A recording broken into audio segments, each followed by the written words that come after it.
What's up, everybody? I'm Lockout, and in this video, we're gonna break down Unholy DK for you. I'm gonna cover two different builds to maximize your DPS and PvE content. I'm also gonna cover the best legendaries, stats, soulbinds, conduits, and why I chose Necrolord.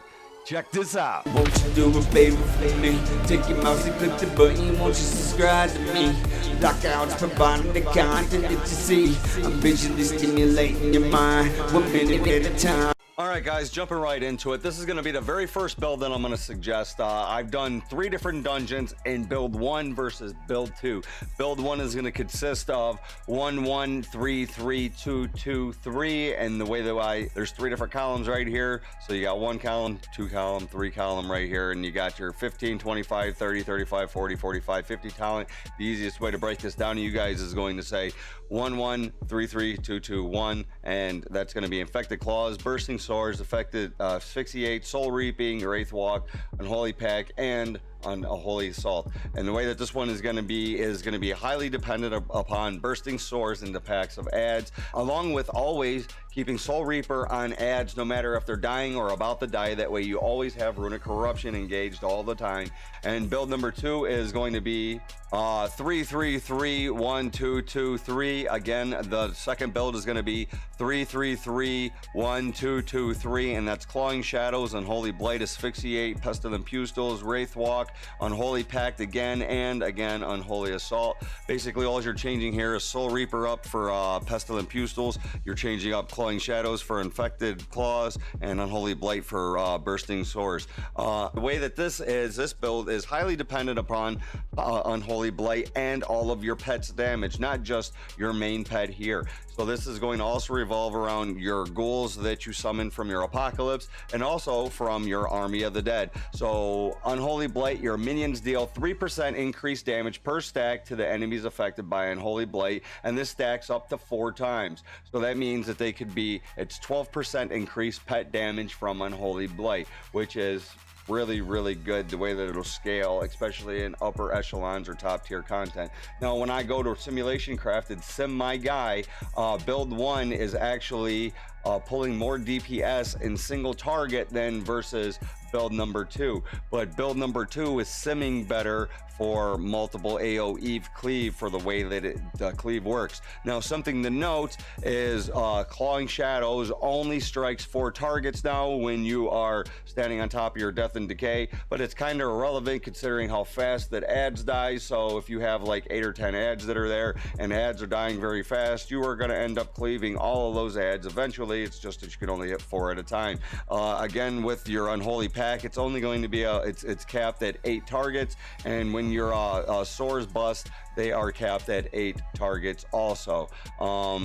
So the way that this one genuinely revolves around, again, is going to be always having your ads up, always having your pets up or your Dark Transformation up, and using it in conjunction with your Unholy Blight and your Unholy Assault. When you get more haste, this is going to affect your cooldown rates, how fast that you could cast each of your spells, how fast each of your dots tick off, how fast your pet also attacks, how fast your auto attacks. Everything that is about your character happens faster with more haste. So your haste priority should be haste mastery or haste crit, depending on what it is that you are trying to accomplish. If you're running mythic content and a lot of PvE, I'm going to say haste mass, but again, the stat priority could change. It's so early right now, and our scaling is so low that it's hard to say what is going to happen at later tiers. But as of December 7th, and it's 12:11 in the morning, it's midnight right now when I'm recording this. I just got done recording all of them dungeons and all that other stuff to be able to crunch these numbers and come up with this, and now we've got to edit this video for you guys. So the builds that you guys are seeing that's coming up on across your screens right now is me going and recording the content and showing you guys that I've put in the work. I've crunched these numbers. I've seen real world applications, not just telling me what Simulation Craft has actually said, hey, this build versus this build is going to pull more numbers. You know, Simulation Craft is great for theoretical practices. You have to take that with a grain of salt because you are all the time going to be moving out of fire and lava or whatever it is that's on the ground that's hurting you, or you're going to be kicking ads, or you know, you're a DK, so you're going to have to breeze stuff. There's just things that is going to happen in natural real world play that is not just going to revolve around you doing the absolute perfect rotation at all times. And that's what simulation craft is. It tells you if you played your character absolutely perfectly and did everything completely perfect, this is the number that you should be hitting, or better, or right around anyways. And it gives you a general marker of knowing where your character is. Now, I've taken, again, the videos that you guys see is I've taken simulations craft telling me that build 1 is higher for me in single target versus real world application of me actually playing with other players that I'm plugging into groups with, and people that actually don't know content, or you know, people that might be a newer DK or something like that. And this is going to show you genuinely how the numbers are reacting for the different groups that you guys are plugging into, and different types of people that you guys are playing with versus the different dungeons. And this is just randomly queuing into it. I did three queues in build 1 and 3 queues in build 2, and I took the general overall number and the way that the play styles felt to me, and I'm recommending build number 2 to you. And the reason that I'm going to recommend build number 2 to you is because it's going to synergize better with legendaries and other stats priorities that is going to happen later on in the game, and we're going to cover that right now. All right, so for conduits, guys, the way that I am building my guy right now, the way that legendaries and conduits work and soulbinds and all that stuff is you can only have one legendary currently equipped to you at a time. You can craft as many legendaries as you have the recipes for, and you have all the materials for, so you could craft them all. You just currently right now at this point in the expansion, you could only wear one. Here's to say that you're probably going to be able to wear 2, maybe 3 or 4, something like that. Probably 2, I would say, somewhere down the line. So for conduits, sudden doom increases the damage of your next death coil by 38.5%. This is going to pair very nicely with the legendary that I already have that's unlocked versus your best in slot. That's going to be the recommendation that we'll get to after these conduits. Another thing for your endurance is going to be hardened bones. So if you can get all of the purple or epic ones of these, the rank 3s, that's going to be the best for you guys. So hardened bones is going to be really good for like endurance. For potency, embrace death is going to be a really good one. Brutal grasp is really good also because it, you know, your abomination limb deals 15%. Convocation of the dead is probably a best in slot for potency, to be put somewhere down in the later tiers, probably in the rank 3s, like right in here. And this one, when you bust a festering wound, the cooldown of your apocalypse is reduced by 0.6 seconds. So with this reducing the cooldown of your apocalypse by 0.6 seconds, every time that you bust a festering wound, and you're busting festering wounds constantly, because that's the main aspect of Unholy DK's goal, is to pop festering wounds into AoE into all the rest of the packs of ads. So theoretically, if you would pair this one with Army of the Damned, you could probably get it down to about 40, 45, 50, 52 seconds, something like that. You know, again, it's going to depend on how fast you're pulling ads and real world, you know, play versus, you know, because of the item level that you're currently able to achieve. Unholy Assault and Haste, and stacking Haste and Mastery is going to be the best that I find, especially running Simulation Craft in every single way, shape, or form, back and forth for my guy. Haste Mass, Haste Mass, Haste Mass. So again, Convocation of the Dead is going to be great somewhere down in the later lines. Up here, Embrace Death is going to be pairing very nicely with our legendaries, and we can get our legendary tab out here. Here we go. Here's our legendary tab right here. And the one that I have unlocked right now is Death Certainty, and this causes Death Strike and Death Coil deal 35% increased damage. They also reduce the remaining cooldown of Death and Decay by 2 seconds. So your Death and Decay is reduced by 2 seconds. That means that you're able to cleave on top of more packs of ads with your Clawing Shadows more often, and also can synergize that with your Dark Transformation and your Unholy Blight damage and all that other stuff. Your best in slot is probably going to be Deadliest Coil, due to the fact that every time that you it reduces the runic power cost of Death Coil by 10, and Death Coil increases the duration of Dark Transformation by 1 second. So Dark Transformation right now lasts for 15 seconds. And in that 15-second window, if you can get off 10 or 15 more Death Coils, you can get your Dark Transformation to extend by 10 or 15 seconds. So you can have your pet in Dark Transformation for 25 to 30 seconds, which means that it is going to cleave an astronomical amount of damage at 12% increased DPS from the Unholy Blight stacking up and pairing with it. Now, that's not to say that you have to wait until the raid's unlocked. You also have to get this to drop, and you also have to have all of the materials at all times. So for right now, if you have Death Certainty and you're able to use this, this is probably going to be your best one. Death Embrace, this one is probably just going to be a waste overall to be able to craft this. I mean, if you wanted to craft it just to say that you made it and you had the materials, go right ahead. This is really, really good. Frenzied Monstrosity, this is probably going to be better for Mythic Plus and upper tiers of Mythic Plus content.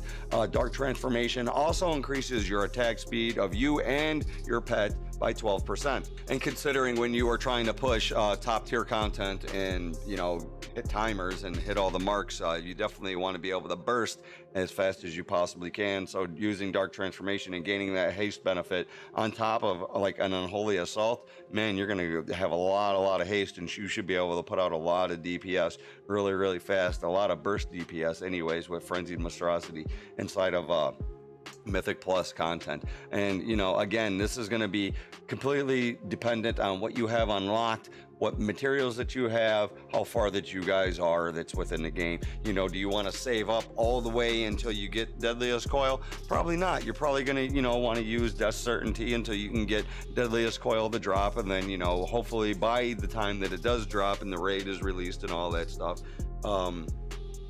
you have the mats and you can make Deadliest Coil, you know, and that's going to be the best one that you're going to be able to use right now, because again, you can only rare one legendary at a time, and as things change, I'm going to be able to update this guide for you, and you know, we'll just keep going from there. It's right now December 6th, it's saying here, but it's December 7th my time. I live in Canada, and it's now 12:30 in the morning. So we're going to continue on from here. Again, your best stat priority, guys, is going to be Haste Mastery, Haste Mastery, Haste Mastery, and Mastery is going to increase the damage of your minions and your shadow damage abilities. So your Clawing Shadow, it deals 913 shadow damage. It also causes a Festering Wound to bust. Festering Wound, when it busts, it does shadow damage. Everything about you is shadow damage. Your Plague Dots, everything about you is shadow damage. So increase it. You know, again, this might change somewhere later on down the line, and you might want to go like haste crit depending on, you know, how much haste that you get. I'm going to say that the haste cap ceiling is going to be somewhere around BFA 25-27%, because by the time that you have all of your stuff that pops off on you, you're going to be at 140% haste, and you're going to be haste overextended with haste. Your abilities are going to be rotating faster than you're going to be able to get them off.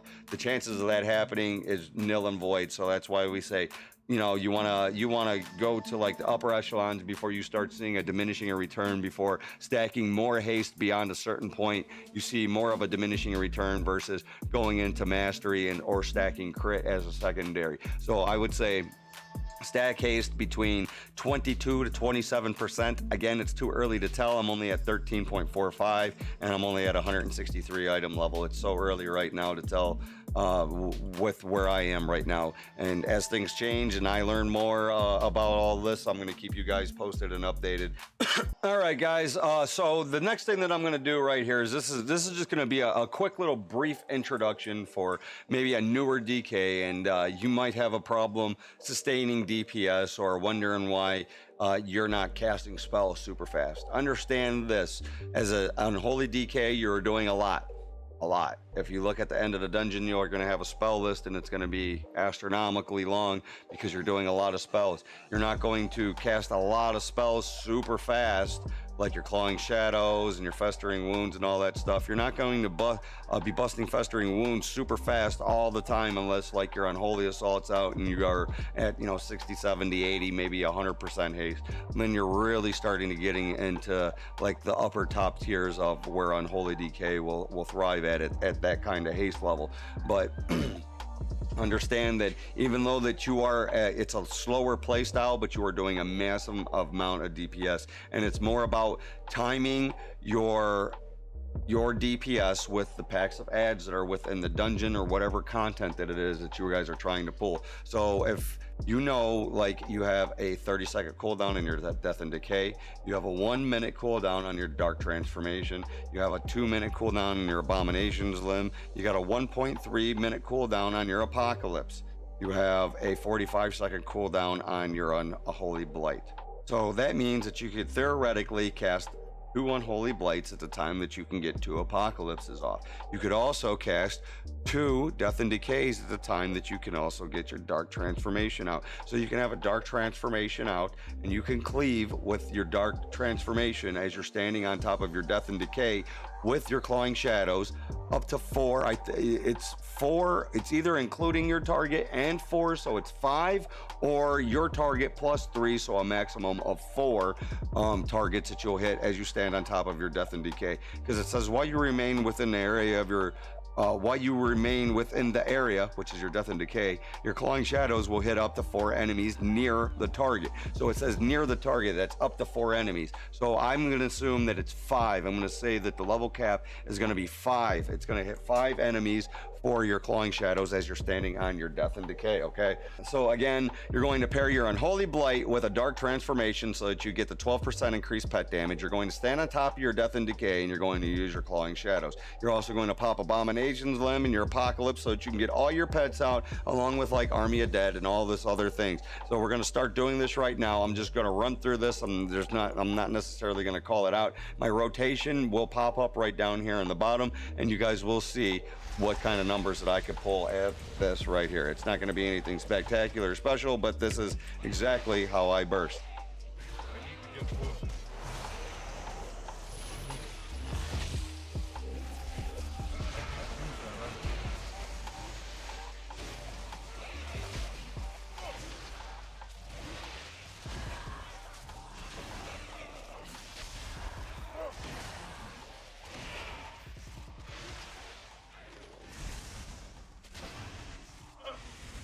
All right, and that right there was a full burst rotation. We pulled off 220k, 219k, and we were at about 10k DPS. Now inside of a dungeon right there, depending on the packs of ads and how much scaling or not scaling that there is, and stuff that you're hitting, and how much stuff is procced off, you know, we could have hit 20k right there, easy.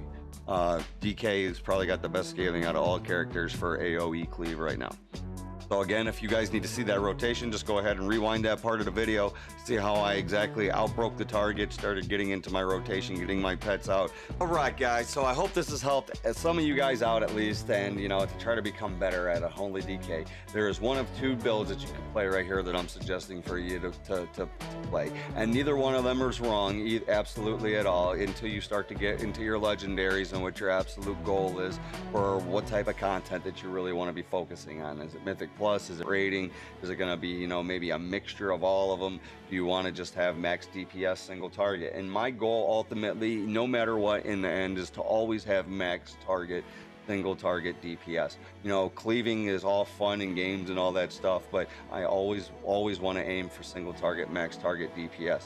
And you know, if I can cleave a lot in the process, that's also wonderful. So you know, again, neither build is going to be bad. It's going to be highly dependent on what you have more fun playing, what you enjoy more, and whatever it is that you enjoy more is ultimately going to be what you're going to be more successful at. No matter what somebody else tells you on another channel or over here on Instagram or over on Facebook, or what you've seen somebody play, or you know, what your buddy is telling you to play, whatever it is that you like to play yourself, you're going to have more fun at, you're going to be more successful at. Even if it's not one of the builds that I'm suggesting or somebody else suggesting, you make your own. Hey man, if you make it work for you, by all means, it's all about having fun. That's what World of Warcraft is all about. And speaking about having fun, this is not sponsored by nobody. This is, you know, done out of the kindness and well-being of my heart. It's all about building a community of people that want to get better or just genuinely better at Unholy DK. So smash that like button for me. Get me into the algorithm in YouTube, and let's get out to more Unholy DKs and let's try to help more people. Because, you know, unnecessarily, it's not trying to do something wrong. It's just trying to get better as a community as a whole and get more people to be on the same page so that we all kind of play around the same level so that we all have a better time. Smash that like button, smash that subscribe button. Do what you got to do to help me out because I'm doing what I can to help you out. I'm Lockouts. Peace. Won't you do a favor for me? Take your mouse and click the button. Won't you subscribe to me? Lockouts providing the content that you see. I'm visually stimulating your mind, 1 minute at a time.